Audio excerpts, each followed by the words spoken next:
Hebreos capítulo 11. Hebreos capítulo 11 y solamente los versículos 8 al 12. Confía en el Señor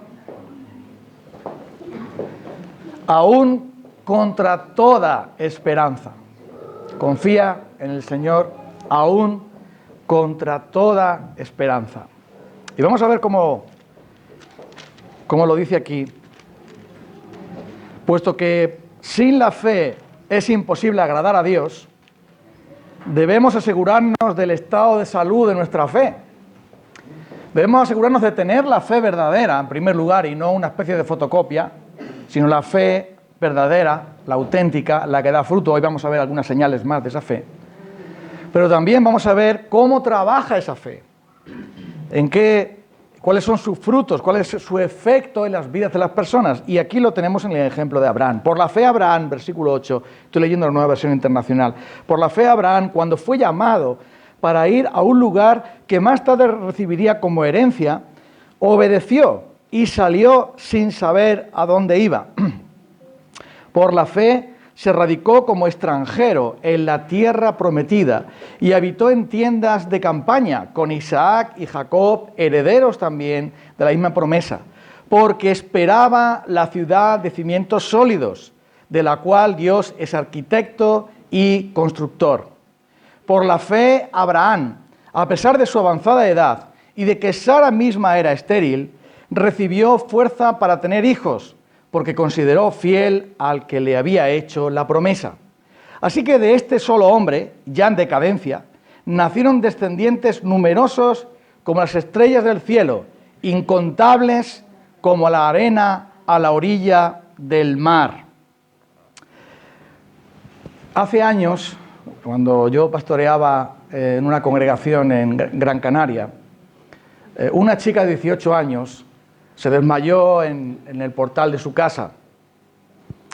Esta chica fue llevada al médico, evidentemente, y después de hacerle un reconocimiento, detectaron que tenía un tumor en el cerebro.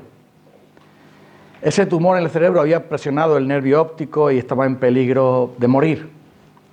No solamente porque había perdido la visión, o prácticamente toda la visión, sino también porque al crecer ese tumor podía literalmente acabar con su vida. Una prueba tan grande sobrevino a la iglesia que dedicamos tiempo para ayunar y orar por ella. Su familia, que eran de la congregación, su madre, su hermana, su hermano, su cuñado, etc., había algunos de la familia, se unieron. Y durante mucho tiempo, cada día estuvimos orando por ella. Algunos con ayuno, con oración, reuniones especiales de oración, sin límite de horario. Y allí nos tendimos de rodillas, clamando a Dios para que salvara la vida de esta joven, preservando su vida. Después, las noticias no eran nada halagüeñas, porque había que hacer una intervención prácticamente de vida o muerte. Y no había ninguna garantía de que después, tras la intervención, pudiera quedar bien. El pronóstico podía ser que quedase en una silla de ruedas, que no pudiese caminar, que no pudiese hablar, por las circunstancias del tumor. Oramos a Dios, clamamos a Dios. Llegó el día de la intervención. Y cuando la cirujana salió porque era una cirujana, que llevaba el equipo que trabajaba con ella, cuando salió le dijo a su madre, una mujer, o sea, la cirujana, una mujer que no es creyente, le dijo: mire, esto que he visto yo hoy es un milagro. Y esta mujer de la iglesia dijo: yo ya lo sabía, que el milagro iba a venir. Cuando abrieron para ver el tumor se había reducido de tal manera que hasta el día de hoy está perfectamente. No tiene ninguna secuela. Y eso es porque, a pesar de no tener esperanza humanamente hablando y de todo el peligro que había, nosotros oramos a Dios en la promesa que el Señor nos dio en ese momento de que esa muchacha no iba a morir.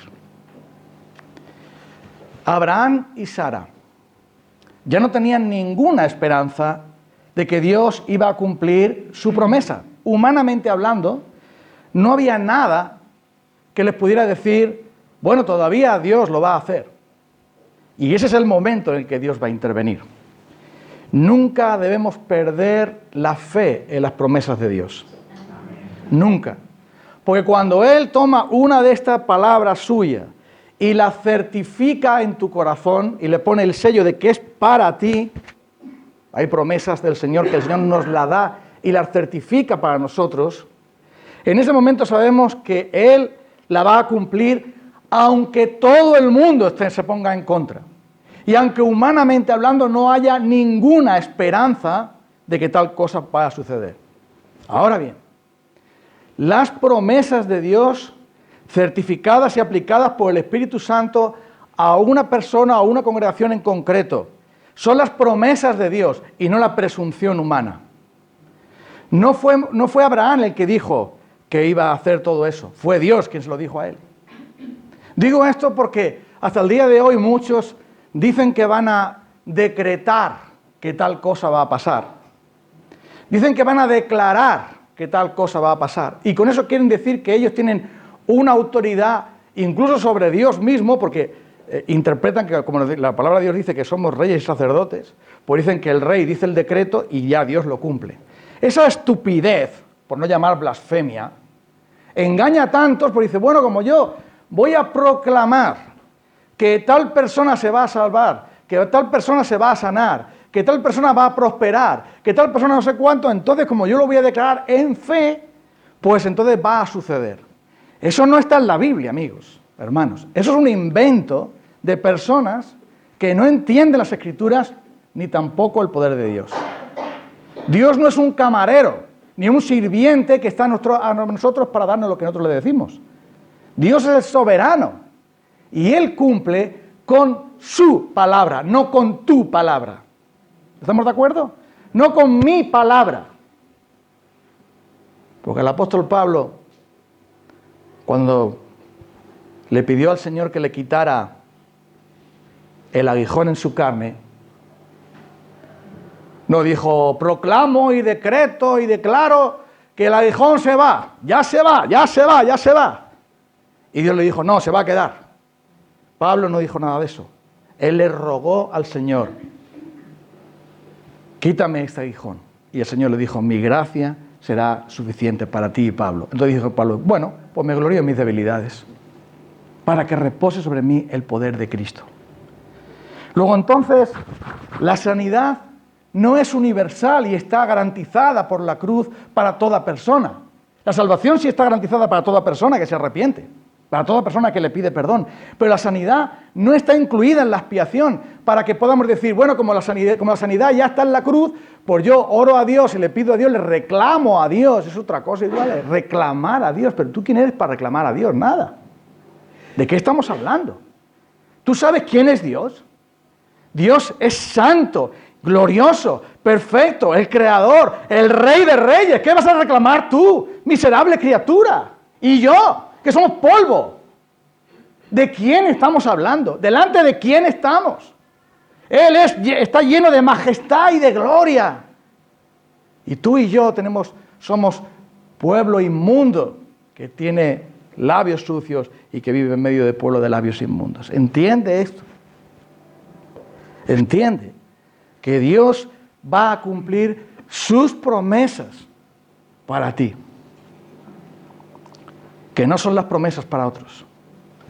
Así que aquí vamos a ver en la historia vamos a ver tres cosas. La primera de ellas, si el Señor nos ayuda, es que vamos a ver cómo actuó la fe en Abraham y en Sara, que está incluido aquí. Bueno, hemos leído el versículo 11, y en el versículo 11 hay una discrepancia muy grande entre esta traducción y otras traducciones, aunque hay otras también porque no está muy claro si se refiere a la fe de Sara o a la fe de Abraham.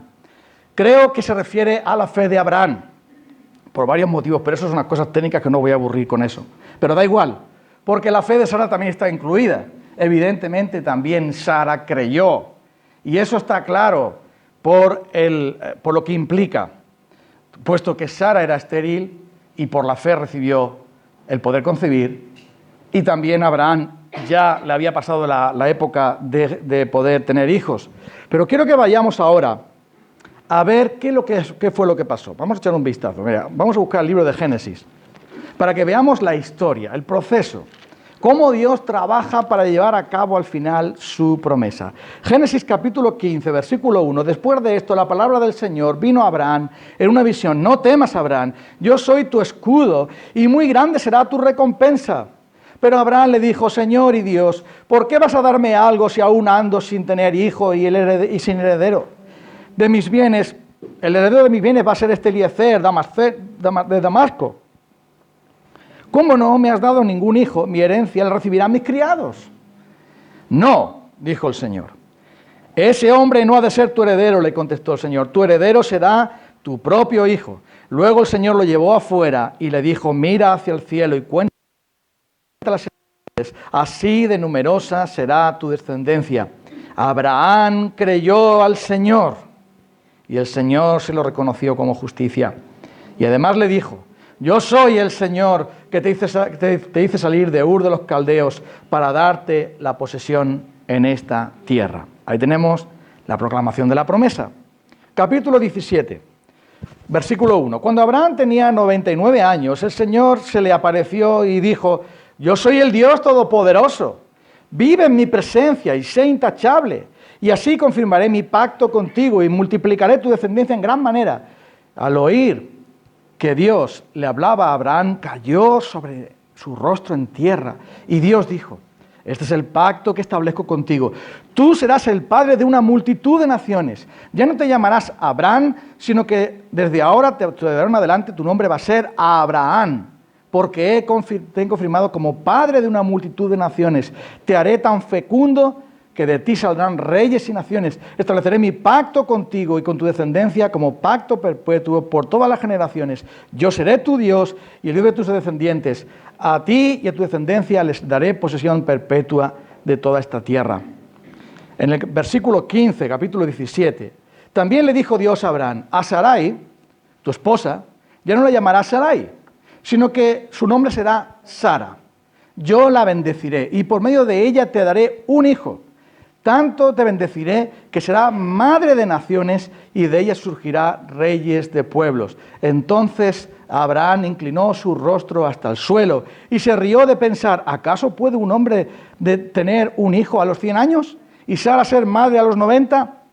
Por eso le dijo Dios, concédale a Ismael vivir bajo tu bendición. A lo que Dios contestó, pero es Sara tu esposa la que te dará un hijo, al que llamarás Isaac.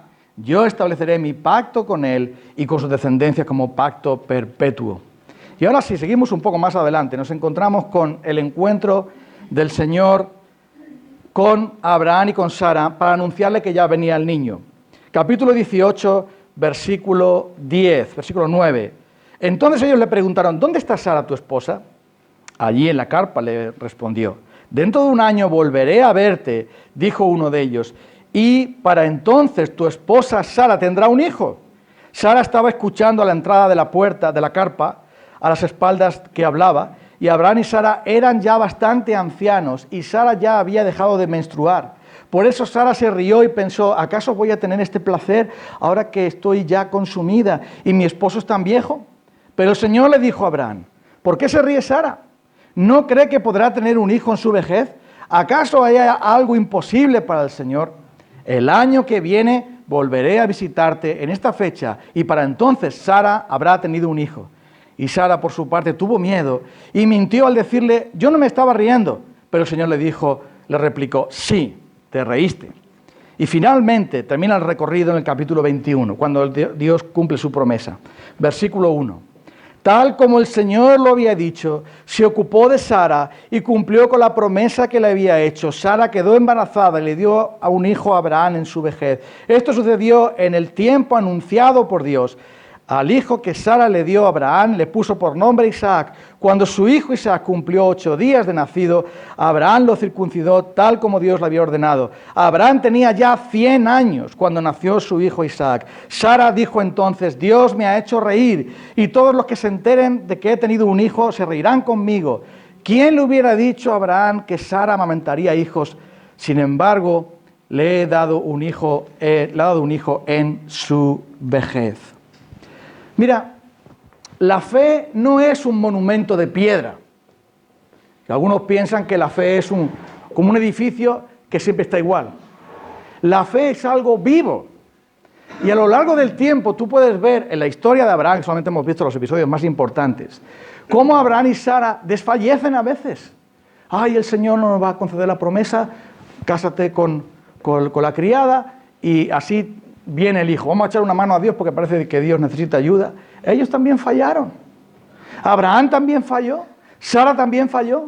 Pero a pesar de todo eso, ellos siguieron confiando en el cumplimiento de la promesa. Y hay algunos que piensan que la fe nunca tiene dudas. La fe siempre está igual. La fe nunca se plantea nada. La fe, digamos que siempre está estable como un edificio, como una piedra, como una roca. Mira, eso no existe. La fe puede entrar en una crisis profunda, puede ser debilitada, puede ser, y de hecho es probada y muchas veces sacudida. Y no hay que avergonzarse de eso, de que la fe se debilite. Lo que hay que buscar es fortalecerla. Yo creo que todos nosotros sabemos que Juan el Bautista era un hombre de Dios, ¿no? ¿O no? Sin embargo, él dudó. Cuando estaba en la cárcel, cuando no tenía toda la información, cuando él por un momento su perspectiva del reino de Dios no era la adecuada, le mandó a sus discípulos a preguntarle, los discípulos de Juan el Bautista, a preguntarle: Maestro, ¿eres tú el que ha de venir? ¿O esperaremos a otro? Y es una pregunta sorprendente. Pero vamos a ver, Juan, ¿tú no dijiste: he aquí el Cordero de Dios que quita el pecado del mundo? ¿Tú no dijiste: tú me tienes que bautizar a mí porque yo no te puedo bautizar a ti? ¿Tú no oíste la voz del cielo: este es mi Hijo amado en el cual yo tengo complacencia? ¿Tú no estabas ahí, Juan, cuando dijiste que no eras digno de desatar la correa del calzado? ¿Tú no dijiste, Juan: yo bautizo con agua para arrepentimiento, pero el que viene detrás de mí, que es más grande que yo, él bautizará con el Espíritu Santo y con fuego? Entonces, Juan, ¿cómo dudas? Porque Juan no es un cacho de piedra. Juan es una persona. Juan está afligido, Juan está en una cárcel, Juan está sufriendo y su fe se debilita. Pero síguete creyendo. Amigo, el diablo viene y te engaña. Tú ya no eres creyente, tú no crees, tú eres un incrédulo. Pero escucha, siempre que tengas una raíz de fe, aunque el tronco se haya deteriorado un poco, el toscón va a quedar ahí. Cuando ciegas un árbol, parece que el árbol está muerto, pero el toscón sigue ahí, las raíces estando ahí y volverá a brotar. Y a veces nuestra fe, hermanos, amigos, por dificultades como Job le pasó, como tantos otros, su fe es como cortada y parece que se va a morir, pero finalmente va a brotar. Porque también Job dijo, en medio de tanto dolor: yo sé que mi Redentor vive. Luego entonces, si tu fe es probada y tu fe es cegada por el dolor y por las dificultades, y si tu fe también desfallece y caes en el pecado como Agar y como con el tema de Agar e Ismael, como pasó con Abraham, no hay que desanimarse ni que arrojar la toalla. Hay que seguir confiando en el Señor para que fortalezca y acreciente nuestra fe. ¿Amén? ¿Sí? Amén. Hay que ir al Señor y las dudas, hay que dudar de ellas. Porque parece que no dudamos nada más que de nosotros mismos. No, vamos a ver, duda de tus dudas. Y como dijo alguien muy sabio, confronta las dudas. ¿Qué fue lo que hizo Juan el Bautista? Cuando él dudó de Jesús, no le preguntó a la gente: oye, ¿qué está pasando? Sino que le preguntó ¿a quién? ¿A Jesús mismo? ¿Y cuál es la respuesta de Jesús? Y eso es lo realmente asombroso. Decidle a Juan las señales de que soy el Mesías.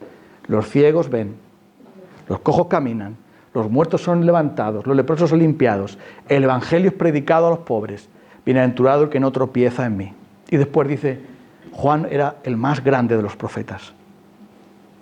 Luego entonces, Dios no te va a desechar porque tu fe baje y tu fe se debilite y tu fe se quede en el toscón, solo con las raíces. Si tienes fe verdadera, eso es suficiente. Porque no es la cantidad de fe lo que te salva, sino su calidad.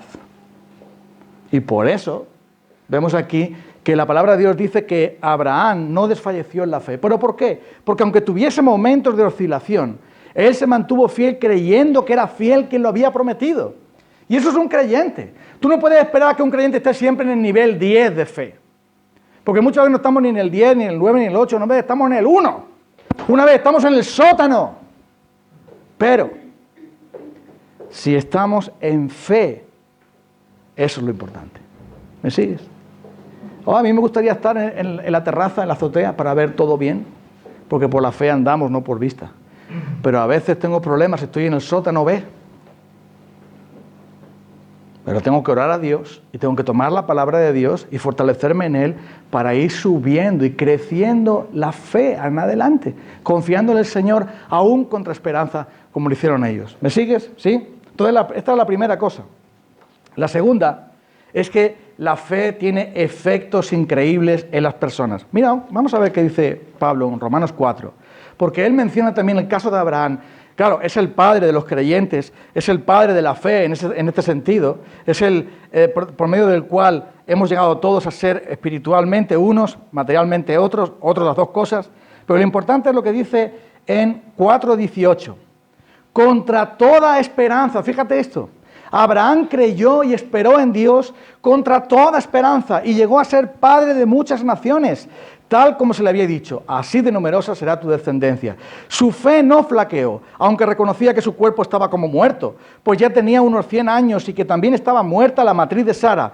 Ante la promesa de Dios no vaciló como un incrédulo, sino que se reafirmó en fe y dio gloria a Dios, plenamente convencido de que Dios tenía poder para cumplir lo que había prometido. Por eso su fe se le tomó como justicia, se le fue considerada como justicia.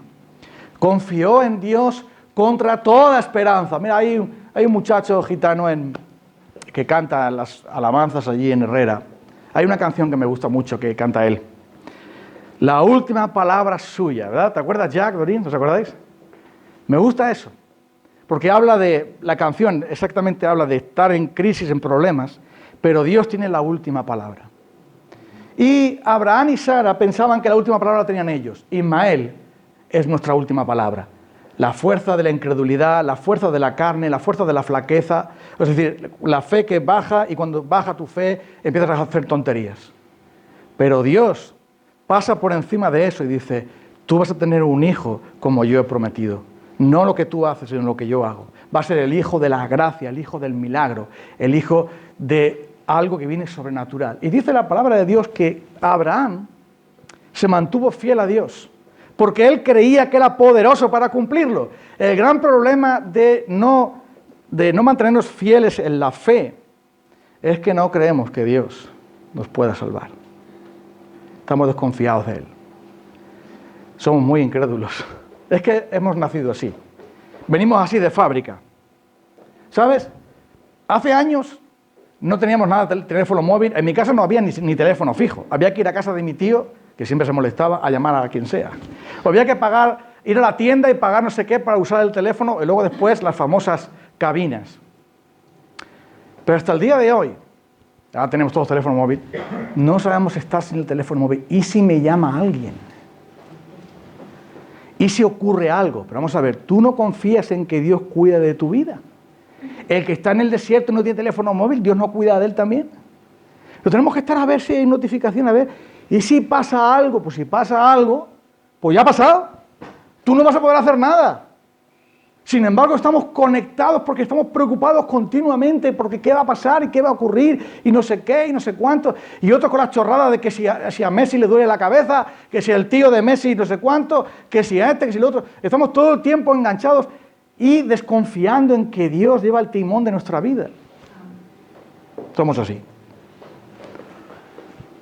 Por eso Dios trajo a Isaac cuando no había ninguna esperanza y por la fe Abraham recibió fuerza para otra vez poner la semilla y Sara recibió fuerza también para recibir esa semilla y dar a luz al hijo de la promesa como el Señor lo había prometido. Ahora, alguien que tiene fe eso produce efectos en su vida. Hemos leído que dice que dio gloria a Dios, que se gozó en Dios, que perseveró en Dios, que siguió agarrado a Dios. Sin embargo, muchos que dicen que creen, cuando Dios tarda en cumplir su promesa, y con Abraham fueron unos cuantos años, su fe estaba siendo puesta a prueba. Cuando ellos pasan por la prueba de la fe, ¿sabes qué pasa? Que muchos que dicen que tienen fe no tienen esos efectos. ¿Sabes? Cuando se prueba un medicamento, se ponen a unas personas con una dosis de medicina y a otros con un placebo. El placebo es una pastilla que no tiene más que nada. Y entonces quieren comprobar si realmente esa medicina tiene efecto, porque al darle el placebo al otro, pues puede decir, pues yo también me siento mejor. Y yo también, entonces se ve si hay... Y hay fe que es placebo, porque no viene de Dios, y no tiene efectos en la vida. Tú te tomas una medicina y esa medicina tiene efecto en ti. Puede tener más efecto, menos efecto. Pero nadie se toma una medicina y se queda igual. Todo el mundo tiene que experimentar algo por esa medicina que te ponen.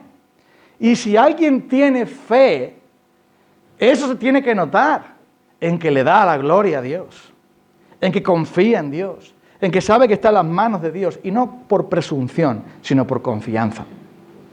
Y es por esto que vemos que Abraham le dio la gloria a Dios, Abraham confió en Dios y esperó en Él, y Dios finalmente cumplió esa promesa, como hemos leído antes.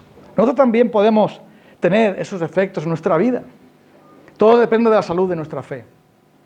Porque cuando perdemos nuestra confianza en Dios, porque nos parece imposible lo que está pasando, el obstáculo que tenemos, el problema que tenemos, la situación o la necesidad que tenemos, cuando nos parece que es tan grande, perdemos nuestra confianza en Dios, entonces decimos, bueno, como Dios no puede hacer, lo voy a hacer yo. Como Dios no lo va a hacer, pues ahora yo lo hago por mi cuenta. No lo hagamos eso. Sigamos confiando en el Señor y usando su camino y no nuestro propio camino alternativo, como lo hicieron ellos, pero fortaleciéndonos, como dice aquí, en la fe. Y la tercera y la última cosa, los frutos de la fe. Eso se ve en que el versículo 12 de Hebreos 11 nos dice algo interesante. Por este solo hombre, por Abraham, que ya no podía tener hijos, dice, Sara tampoco podía tener hijos, era estéril y además ya había pasado su tiempo. Dice, por este solo hombre, ya en decadencia, o sea, es decir, casi muerto, descendieron numerosos como las estrellas del cielo e incontables como la arena que está a la orilla del mar. Mira, gracias a que el Señor sostuvo la fe de Abraham y de Sara, se manifestó que el reino de Dios es de Dios y no de los hombres. Y es por esto que dice que de ese que ya no lo esperaba nadie, vino ¿qué? La bendición para el mundo. Porque de Isaac provino ¿quién? ¿Quién provino? Jesucristo, ¿no? ¿Sí? ¿Y se ha cumplido eso? Ya lo creo que se cumplirá, se ha cumplido. Apocalipsis 7, 9 y 10. Delante del trono hay una multitud que adoran al Señor delante de su trono, de toda tribu, de toda lengua, de toda nación, una multitud que nadie podía contar. Eso es exactamente lo que el Señor le prometió a Abraham. Y no solamente se refiere a los descendientes físicos, porque ya sabemos que Israel era solamente la funda, la carcasa, el envoltorio del reino de Dios, que era de los creyentes verdaderos. Pero ahí dice que nosotros somos hijos de Abraham por la fe, y por lo tanto, eso se ha cumplido y se cumplirá. Abraham puede estar satisfecho porque de él, como padre de los creyentes, vino la bendición para el mundo entero. Y eso sucedió por la fe, para que Dios reciba aún mayor gloria. Y esta tercera cosa, el fruto de la fe, se muestra en que Dios siempre honra la fe. Dios desprecia la incredulidad, pero honra la fe. Hasta el día de hoy, algunos no nos fiamos de Dios. Como no creo que Dios vaya a darme lo que yo necesito, voy a buscarme la vida aunque vaya en contra de su voluntad. Eso no es fe. Todo lo que no proviene de fe es pecado. Y mira cuántos problemas tuvieron Abraham y Sara con Ismael, cuántos problemas vinieron también por causa de la incredulidad. Y Pablo dice que Ismael era el hijo de la incredulidad y que Isaac era el hijo de la fe y que no podían convivir juntos, tuvieron que finalmente separarse, porque al final la fe y la incredulidad no pueden convivir. Hay que desechar esa incredulidad. Y el verdadero regalo que Abraham recibió, Isaac, le recordaba el mayor regalo que iba a tener un día, al Señor Jesucristo. En tu simiente será bendito el mundo entero. De ti va a venir, Abraham, aquel que va a traer la bendición para el mundo entero. No solamente una tierra, aunque acabamos de decir, lo vimos el otro día, que Abraham buscaba una herencia más grande, porque si por estar ahí con las ovejas y las cabras ahí, siendo un transeúnte, siendo un extranjero, siendo un peregrino, aunque tuviera 1000 palacios, Abraham buscaba la ciudad eterna, la cual el Señor le concedió. Pero también vemos aquí que la bendición para Abraham iba a ser, en tu simiente, Abraham, será bendito el mundo entero. Y ese es Jesucristo, quien ha traído la bendición al mundo entero. Y por eso, ¿por qué Abraham y Sara recibieron ese regalo como un don milagroso? Y por eso Sara se reía, Abraham también se reía en medio de gozo, en medio de sorpresa, en medio de fe, en medio de incredulidad, no sé, una mezcla ahí, pero no importa, que así somos los seres humanos. Tenemos una parte de gozo, una parte de incredulidad, una parte de fe. Estamos luchando continuamente contra eso. Pero verás, ellos recibieron a Isaac por la gracia de Dios, por la fidelidad de Dios, por la promesa de Dios. Porque Dios, que llamó a Abraham, le dijo, yo voy a cumplir mi palabra. Pero mira, Señor, mira cuánto tiempo ha pasado, ya no puedo. No, yo voy a cumplir mi palabra. Y finalmente la cumplió, porque Dios siempre cumple con su palabra. No lo dudes. Entonces, ¿qué has de hacer tú? Pues simplemente recibir como Sara y Abraham recibieron a Isaac como el hijo de la promesa, señalado por ellos, por medio del cual vendría la bendición al mundo entero. Así también tú y yo debemos recibir a Jesucristo como aquel que es la promesa misma, como aquel que es el Salvador mismo, y por la fe abrazarlo tal y como lo hizo Simeón. ¿Te acuerdas? Ese pasaje tan precioso, tan bonito, me encanta. Cuando van a circuncidar a Jesús, cuando van a presentarlo en el templo, y aparecen dos personajes tan interesantes, ¿no? Simeón y Ana. Y llega Simeón y se acerca allí y toma a Jesús en sus brazos. Y le dice, ahora, Señor, despides a tu siervo en paz, conforme a tu palabra. El Espíritu Santo le había dicho, no te vas a morir, Simeón, sin que tú veas al Salvador. Y entonces llega allí, movido por el Espíritu de Dios, el Espíritu Santo le hace ver quién es ese bebé que hay ahí, y él coge, abraza a Jesús y le dice de esta manera tan maravillosa, han visto mis ojos tu salvación que has preparado, luz para tu pueblo, gloria de tu pueblo Israel, y luz para los gentiles. Eso es ser salvo, es tomar a Jesús, no como un bebé, por supuesto, sino el don de Jesús, el don inefable de Dios. Y por la fe, abrazarlo para que sea tu Salvador. Y tú puedes decir, este es mi Salvador, este es mi Señor, este fue el que murió en la cruz por mí, este es el Hijo de la promesa, este es el Salvador del mundo y el Salvador mío. Este es aquel en quien yo pongo toda mi confianza y todo mi corazón en Él. Y solamente en Él, en ningún otro. Y solo por la fe y con las manos vacías, tomo a ese Salvador y lo recibo como mi Salvador. No es el Salvador del mundo nada más, no es el Salvador de los pecadores, es mi Salvador personal. Y al tomarlo por la fe, como Abraham hizo, creyendo a Dios, su fe les contada por justicia, eres justificado por la fe y tienes paz para con Dios por medio del Señor Jesucristo. La conversión no consiste en ser buena persona. No consiste en hacerte creyente siguiendo 18 pasos. No consiste en aprenderse las 4 leyes espirituales. No consiste en leerse 14 libros.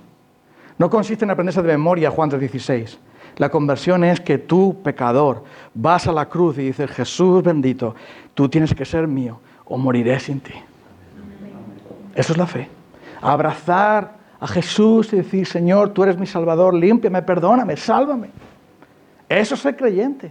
Nada más. No es superar un curso, no es bautizarse, no es venir a la iglesia, no es dar una ofrenda, no es leer la Biblia, no es cantar en la iglesia, no es ser bueno, simplemente es venir y decir, ese Salvador que vino en una cruz, ese Salvador que murió en la cruz, ahí eso lo hizo por mí, eso lo hiciste por mí, como hemos cantado antes, al contemplar tu obra en la cruz, por mí. Entonces tú, deja de ser un incrédulo. Simplemente toma el regalo de Dios y no te hagas más preguntas. Porque todo está preparado, dispuesto, para que tú por la fe digas, oh Señor, sé mi Salvador, límpiame, perdóname, tengo una montaña de incredulidad, pero tú puedes perdonarme y puedes darme vida nueva en Jesucristo. Para eso Él derramó su sangre. Entonces, mira, voy a terminar diciendo 3 cosas muy breves. La primera de ellas, la fe verdadera va a ser probada. Primera de Pedro, capítulo 1, versículos 7 al 9, dice que la fe es como el oro, que para sacar su pureza tienen que meter en el horno. El oro no sale de la mina lleno de porquería y basura y tierra y tal, y dice, ¡hala, hacer anillos! No funciona así.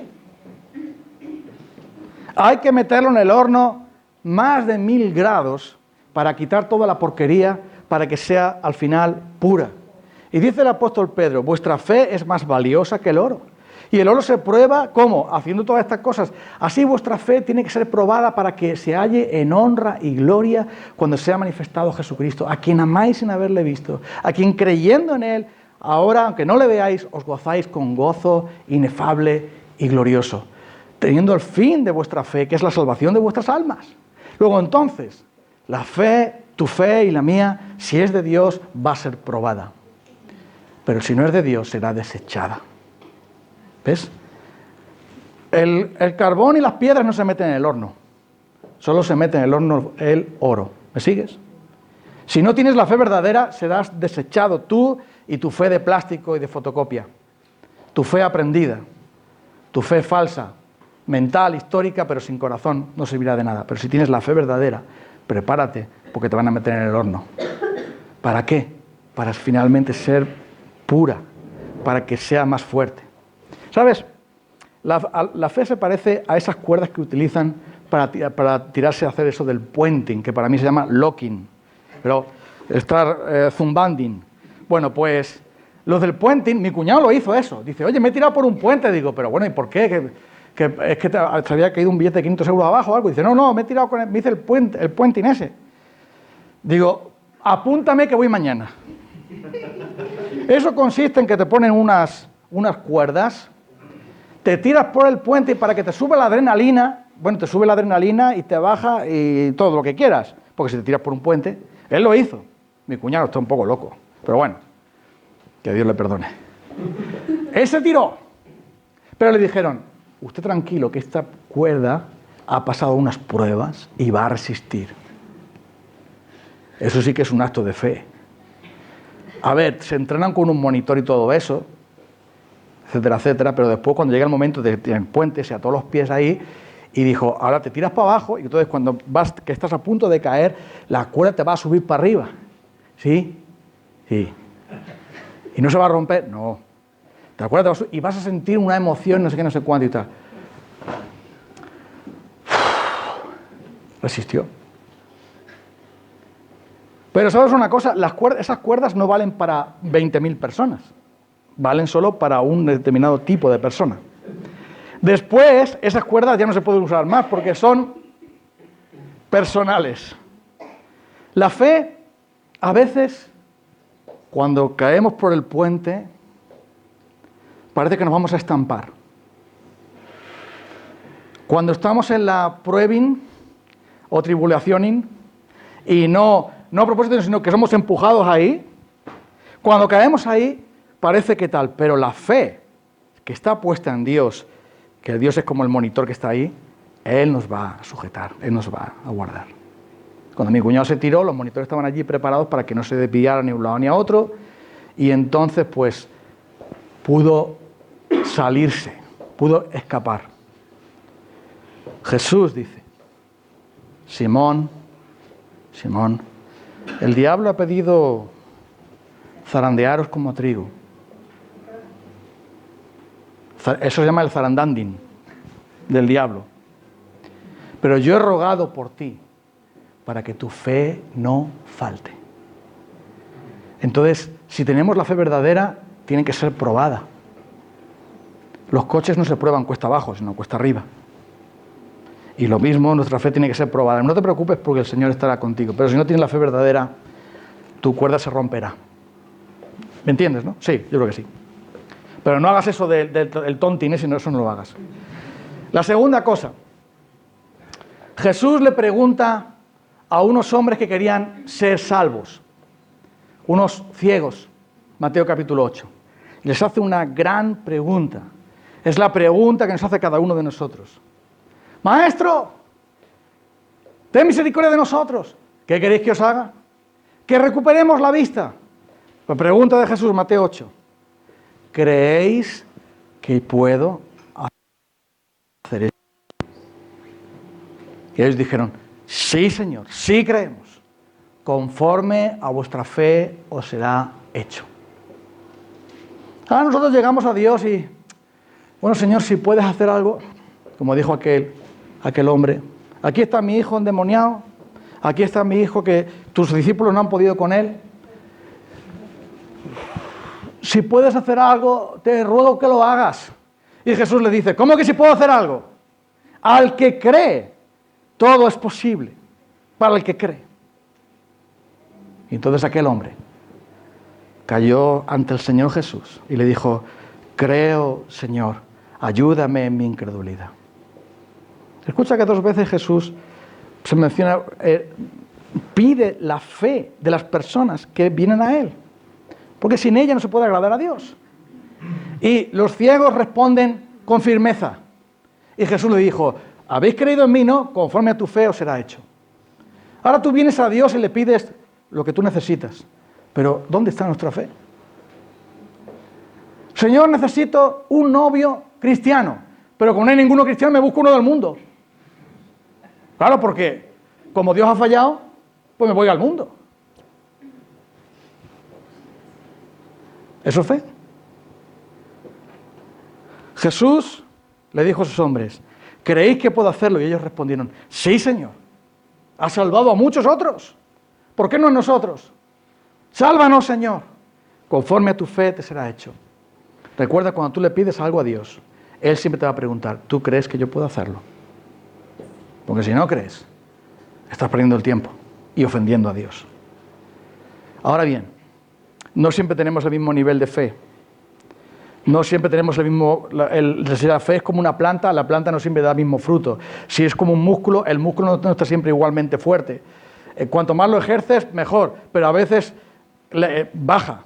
Pero escucha, el Señor no desprecia la fe verdadera, aunque esté débil.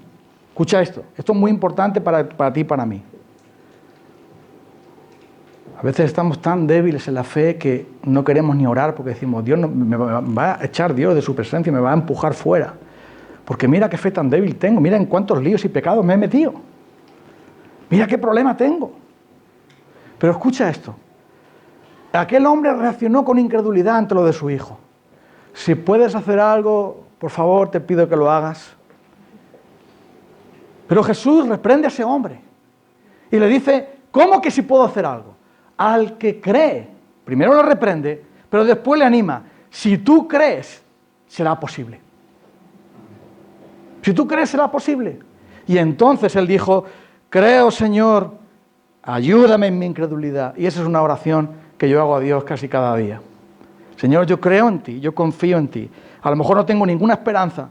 A lo mejor todo está cerrado, a lo mejor todas las puertas están cerradas y el cielo está como bronce y ya no va a caer agua. Y a lo mejor estoy sumido en el pozo, y a lo mejor estoy cayéndome por el puente, y a lo mejor estoy en lo más profundo y en lo peor de mí mismo. Y parece que estoy en lo que me está pasando a mí, es lo peor que jamás me ha pasado a mí, a otros no sé, pero a mí lo peor que me ha pasado. Pero aún así, siempre puedo decir, creo, Señor, creo, ayúdame en mi incredulidad. Voy a seguir creyendo, aunque me mates. Como dijo Job. Y eso el Señor no lo desprecia. Porque no es la cantidad de fe, amigo. Es que tú confías en Él. Y el que confía en Él jamás será defraudado. Ahora, ¿de verdad tú quieres creer en Cristo? ¿De verdad confías en Él? Si confías en Él, no necesitarás a más nadie. El otro día fui al dentista y el cirujano es un colombiano. Y él es creyente a su manera. Yo le regalo un calendario, hemos hablado un poco. ¿Cómo está usted? Porque llevo un mes ya con esto de la encía. Digo, estoy un poco mejor. ¡Ay! Gracias a Dios y a la Virgen y San José. ¡Shh! Un momento. Jesús no necesita ayuda. Hacerme la cura. Ya no me dijo más nada. Digo, Jesús no necesita ninguna ayuda. Y eso es la fe. En ningún otro hay salvación. No necesita tu ayuda.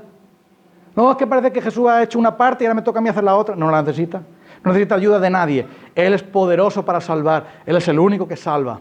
Por eso te animo a que confíes en Él y creas en Él de todo tu corazón. Amén. Cierra tus ojos, oramos un minuto y tomamos los símbolos. Querido Señor, Dios de los cielos, el único que puede darnos fe mediante tu palabra y tu espíritu eres tú. Nosotros no somos capaces de confiar en ti porque la incredulidad nos tiene agotados, nos tiene atados, nos tiene drogados, nos tiene muertos, nos tiene caídos. Pero si tu Espíritu Santo viene por medio del Evangelio, podremos abrazar por la fe a aquel que es nuestro Salvador, Cristo Jesús. Señor, si estamos pasando por pruebas en nuestra vida, pruebas de fe, estamos pasando por el fuego, recuérdanos que cuando pasemos por el fuego, tú estarás con nosotros. Si estamos, Señor, dudando todavía de confiar en Cristo para ser nuestro Salvador personal, recuérdanos, Señor, también que no es la cantidad, no es lo que yo hago, es lo que tú haces. No es mi palabra, sino la tuya. Y, Señor, si estamos dudando porque tenemos problemas, resuelve tú esas dudas mediante el poder de tu palabra y del Señor Jesús. Al que cree, todo es posible. En el nombre de Cristo. Amén.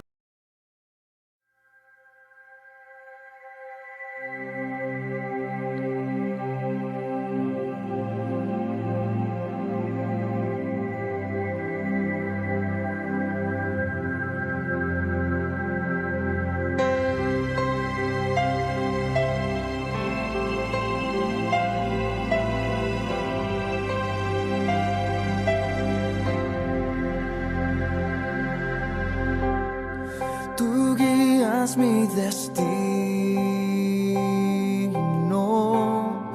tú guías mis pasos, en ti solo confío, hoy vengo a tus brazos, no tengo a nadie más que a ti. Tú eres mi razón de vivir, la fuente